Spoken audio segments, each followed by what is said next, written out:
Hello प्यारे बच्चों, नमस्कार। आप सब कैसे हैं? मुझे उम्मीद है सब ठीक होंगे। और आज हम इस वीडियो के माध्यम से प्रश्न संख्या 5 प्रश्नावली 13.1 से आज इस प्रश्न को हम हल करने वाले हैं इस वीडियो के माध्यम से। तो आइए इस प्रश्न को पहले हम पढ़ेंगे एनसीईआरटी बुक की सहायता से। तो एनसीईआरटी बुक की सहायता से प्रश्न संख्या 5, जैसा कि यहाँ मैंने इसका चित्र भी बना रखा है। तो वो प्रश्न संख्या 5 में बोला गया है कि एक घनाकार ब्लॉक, जैसा कि मैंने यहाँ पे एक घन बना रखा है और घन का मतलब इसकी सभी भुजाएं आपकी बराबर होती हैं। एक घनाकार ब्लॉक के एक फलक के अंदर की ओर से काटकर एक अर्धगोलाकार गड्ढा इस प्रकार बनाया गया है कि इस अर्धगोले का व्यास घन के एक किनारे के बराबर है। शेष बचे ठोस का पृष्ठीय क्षेत्रफल ज्ञात हमें करना है। तो जैसे कि मैंने यहाँ पे एक आपको आकृति दिखती होगी, घन की आकृति। तो इस घन की आकृति में हमारे एक डायग्राम में आपको दिखता होगा कि एक मैंने अर्धगोला एक फलक के अंदर मैंने बना रखा है। जो ऊपर की फलक में मैंने आपका ये गोला बना रखा है। तो यहाँ पे उसने बोला गया है कि इस फलक की जितनी इस फलक की लंबाई होगी उतना ही उस अर्धगोले का व्यास होगा। तो यहाँ से हमें दे रखा है कि एक फलक हमने यहाँ पे दे रखा है कि फलक आपका इस तरीके से जो आपका फलक बना है, ये आपका जो फलक बना है, तो आपका यानी कि 4 भुजाओं के अंदर आपका जो एक अर्धगोला यानी कि वृत्ताकार शेप आपको दिखती होगी। तो इस वृत्ताकार शेप का जो व्यास होगा वो इस फलक की लंबाई के बराबर होगा। तो यहाँ पे हमें प्यारे बच्चों फलक की लंबाई नहीं दी है, तो हमें अपनी तरफ से इसमें एक मान लेना होगा कि माना घनाकार ब्लॉक की जो फलक है वो हमारे पास ए है। तो इस घनाकार ब्लॉक की जो फलक यानी कि ये आपका ए होगा, यहाँ पर आपका ए होगा, ये आपकी जो फलकें होंगी वो सारी की सारी आपकी ए फलक के रूप में आपकी वो दे रखी है। हमने मान रखी है कि जो घनाकार ब्लॉक है उसकी फलक जो हमने मानी है प्यारे बच्चों, वो हमने ए मान रखी है। तो यहाँ पे हम लिखेंगे इसके हल में। प्यारे बच्चों, कोई भी डाउट आपका ना रहे तो साथ साथ वीडियो के साथ आप बने रहें। तो यहाँ पे हम लिखेंगे घन की भुजा,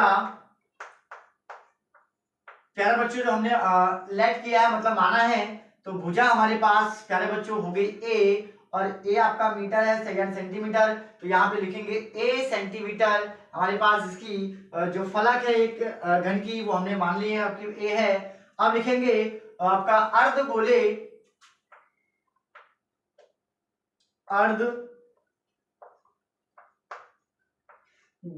का व्यास, अर्धगोले का व्यास प्यारे बच्चों जितना घनाकार ब्लॉक की फलक की लंबाई है उतना ही आपका अगर देखेंगे तो उसकी आपका व्यास भी आपका फलक के बराबर है। तो व्यास हमारे पास हो जाएगा ए। तो यहाँ पे हो जाएगा हमारे पास बनाना है अर्धगोले की त्रिज्या। तो प्यारे बच्चों व्यास की आधी आपकी त्रिज्या होती है, यानी कि a/2 सेंटीमीटर आपकी त्रिज्या हमने बना यहाँ पे हमें प्राप्त हुई है। तो कोई भी डाउट आपके मन में ना रहे तो साथ साथ वीडियो के साथ बने रहें और ज्यादा प्रेशर के साथ भी आप एक पढ़ाई ना करें ताकि आप डिस्टर्ब रहें। तो पढ़ाई अगर आपको करना है तो एकदम मन से और एक माइंड फ्री रह के आपको पढ़ाई करनी है। तो जैसे कि हमने इसकी फलक की भुजा हमने मानी ए, और जितनी आपकी फलक की लंबाई थी तो वही हमारे पास वृत्त का अर्धगोले का व्यास था। तो अर्धगोले के व्यास हमारे पास ए है, तो इसकी जो अर्धगोले की त्रिज्या होगी वो a/2 यानी कि व्यास की आधी आपकी त्रिज्या होती है। तो यहाँ से अब हमें जो आपका अर्धगोलाकार जो आपका बीच में शेप दिखती होगी, इस अर्धगोलाकार अगर उसको हम आकृति को निकाल देंगे तो वहां की आपका जो शेष घन का आपका जो बचेगा तो उस शेष घन का हमें क्षेत्रफल निकालना है, क्योंकि बीच में आपका इस प्रकार से अगर देखा जाए तो एक आपका गड्ढा बन जाएगा। तो गड्ढे को आपको निकालने के बाद जो आपका एक जो घन बचेगा उस घन का हमें एक पृष्ठीय क्षेत्रफल निकालना है। तो देखा जाए तो एक इस आकृति में हमारे पास क्या है, एक आपके पास अर्धगोला है और अर्धगोले का अगर हम ऊपरी भाग देखें तो ऊपरी भाग एक आपका वृत्ताकार भाग है। तो यहां से हम लिखेंगे शेष बचे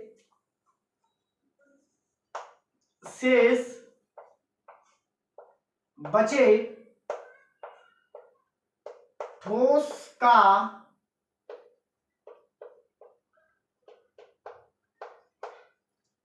पृष्ठीय क्षेत्रफल।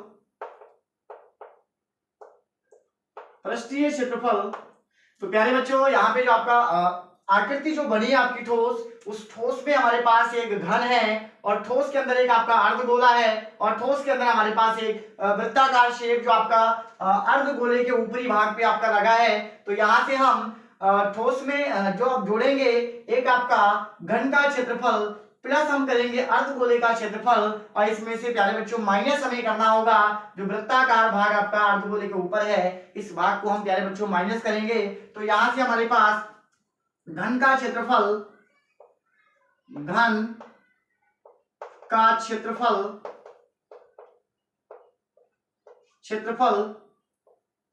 प्लस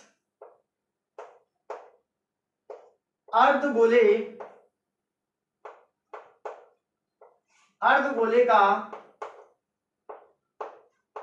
क्षेत्रफल माइनस जो वृत्ताकार आपका भाग है अर्धगोले के ऊपर, तो वृत्त का क्षेत्रफल प्यारे बच्चों जो घन का क्षेत्रफल होता है 6 गुणा भुजा स्क्वायर, क्योंकि घन में जो भुजा होती है आपकी 6, तो भुजा स्क्वायर प्लस हो जाएगा अर्धगोले का क्षेत्रफल प्यारे बच्चों 2 पाई आर स्क्वायर और माइनस हमें करना है जो आपका अर्धगोले के ऊपर जो आपका वृत्ताकार भाग है उस वृत्त का क्षेत्रफल यानी कि पाई आर स्क्वायर। अगर यहाँ पे हम 1 पाई इसको मान लें, यहाँ पे 2 पाई, यहाँ पर 1 पाई, तो इसका मतलब हमारे पास हो जाएगा 6 गुणा भुजा स्क्वायर प्लस आपका 2 पाई में से 2 पाई आर स्क्वायर में से अगर हम 1 पाई आर स्क्वायर को माइनस कर देंगे तो प्लस का हमें पाई आर स्क्वायर मिल जाएगा। अब इसी प्रकार हम इनकी मान रखेंगे 6 गुणा प्यारे बच्चों जो भुजा हमने मानी थी इसकी वो a मानी है, तो a हो जाएगा a का स्क्वायर प्लस पाई का मान हम नहीं रखेंगे तो पाई को हम पाई के रूप में लिखेंगे प्लस आपका r का मान हमें दे रखा है त्रिज्या यानी कि a/2 का होल स्क्वायर।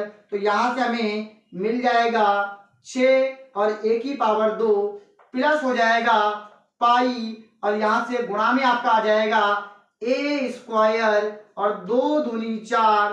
इसका हमारे पास सब सॉल्व करेंगे तो हमें ये मिलेगा और यहां से अगर हम इसका एलसीएम लेके सॉल्व करेंगे, एलसीएम लेके अगर इसको हम सॉल्व करें तो ये हमारे पास प्राप्त होगा, इसके नीचे 1 मान लेते हैं हम, तो ये हमारे पास आ गया इसका 4, इसका एलसीएम आ गया।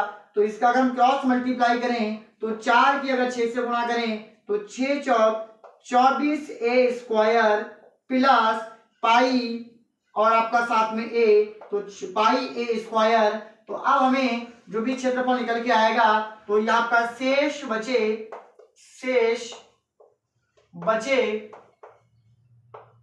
ठोस का पृष्ठीय क्षेत्रफल प्यारे बच्चों।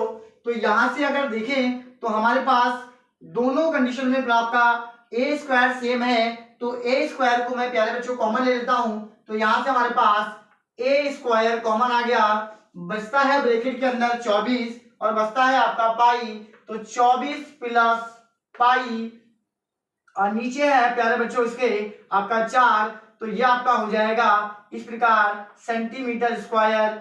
इस ठोस बचे से आपका शेष भाग का क्षेत्रफल हमने निकाला है a स्क्वायर बटे 4 root bracket 24 plus pi centimetre square. अगर वीडियो अच्छी लगी हो तो लाइक करें और अपने दोस्तों में ज्यादा से ज्यादा शेयर करें और चैनल पे अगर नए हैं तो सब्सक्राइब करना ना भूलें, सब्सक्राइब जरूर करें।